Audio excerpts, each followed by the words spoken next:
Au Burkina Faso, à quelques jours de la fenêtre FIFA de mars 2026, l'effervescence monte à Ouagadougou. Après une campagne de CAN 2025 marquée par des émotions fortes, les étalons retrouvent leur jardin. Le stade du 4 août pour ce premier test de l'année 2026, la première sélection du nouveau sélectionneur Amir Abdou fera face à la Guinée-Bissau ce 28 mars. Un rendez-vous que le public sportif attend avec une impatience mêlée d'exigences. Nos attentes envers le nouveau coach, vraiment, c'est de prouver, voilà, et nous attendons vraiment deux victoires pour ces deux matchs amicaux, voilà, vu que il a choisi lui-même ses joueurs, voilà, et nous pensons que les joueurs qu'il a choisis sont des joueurs vraiment qui sont en forme et voilà, en compétition surtout.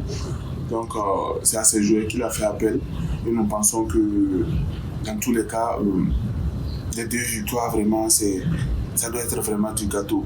Au-delà du résultat, c'est l'identité du jeu qui est scrutée. Les critiques récentes sur le coaching et la gestion de l'effectif lors des derniers matchs contre l'Algérie restent dans les mémoires. Les supporters attendent des ajustements tactiques plus rapides et une meilleure exploitation du banc de touche. L'objectif est clair, utiliser cette double confrontation pour huiler les automatismes avant la reprise des qualifications pour le Mondial 2026. Nouveau entraîneur, on espère que ça va bien passer.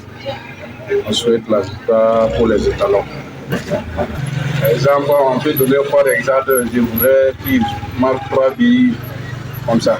Jouer à Ouagadougou est un symbole fort de résilience pour tout un peuple. Malgré le contexte sécuritaire difficile, le football reste ce ciment national. Les autorités et la Fédération burkinabé de football promettent une organisation rigoureuse pour que la fête soit totale. Victoire impérative pour le moral ou simple laboratoire d'essai pour les supporters, la réponse tombera ce samedi 28 mars sous les projecteurs de Ouagadougou. Une chose est sûre, le 12e homme lui répondra présent.